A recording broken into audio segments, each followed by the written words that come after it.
हा, तर आपण कोणत्या क्लासेसला बाळांनो? शाबास. तर आपल्या एज्युकेअर क्लासेसच्या समर वेकेशनची बॅचेस चालू होत्या, बरोबर आहे?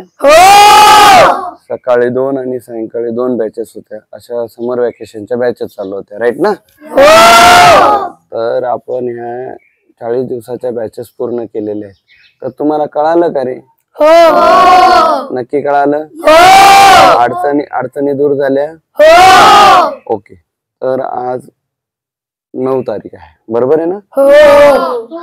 उद्या 10 तारखेपासून आपल्या क्लासेसला सुट्टी असणार आहे. म्हणजे उद्यापासून सुट्टी असणार आहे. आपले क्लासेस, नीट लक्ष द्या, आपले क्लासेस कधी चालू होतील?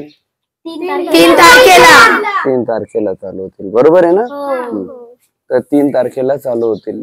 मधले 20 दिवस तुम्हाला काय करायचं आहे? एन्जॉय करायचं आहे, ओके? परंतु 3 तारखेला दांडी न मारता पहिल्या दिवसापासून ट्युशनला तुम्ही काय करायचंय? यायचंय. हजर राहायचंय, ओके? आणि अजून एक सर्वात महत्वाची गोष्ट, हजर तर राहायचंच आहे, यायचंच आहे. आता महत्वाची गोष्ट की या 20 दिवसात तुम्ही काय करणार? तर फक्त उड्याच मारणार का? नाही. मजाच करणार का? नाही. तर इकडे लक्ष द्या. तर काय करणार ते सांगतो. काय करायचं? रोजचा व्यायाम, खाणं पिणं तर करणारच, याबरोबर रोज 2 तास थोडासा अभ्यास धरून बसायचा आहे. आलं लक्षात? तर अभ्यास काय करायचा आहे तर नीट लक्ष देऊन समजून घ्या. या येत्या 40 दिवसामध्ये आपण या झालेल्या 40 दिवसामध्ये ज्या काही गोष्टी शिकलेल्या आहेत त्या गोष्टी तुम्हाला पुनश्च रिव्हिजन करायच्या आहेत. म्हणजे फर्स्ट डेचं लगेच उद्यापासून सुरू करायचं, आलं लक्षात? सेकंड डेचं तसं मॅथ्सचं पण करायचं आणि इंग्लिशचं पण करायचं, आलं लक्षात? आणि काही अडचणी आल्या तर तुम्हाला माहिती काय करायचं?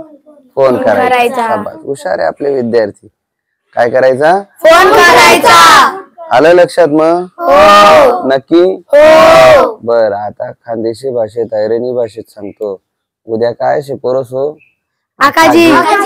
काय शे? आकाजी. तर तुमले सगळासले बट्टा असले आकाजीना हार्दिक शुभेच्छा. म्हणा का ध्यान मा? तर इकडे लक्ष द्या, बरेचसे लोक मामाच्या गावाला जाणार आहेत. बरेचसे लोक आंबे खाणार आहेत उन्हाळ्यामध्ये, बरोबर आहे ना? तर आंबे खा, एन्जॉय करा, तसंच अभ्यास पण करायचा आहे, आलं लक्षात? ओके.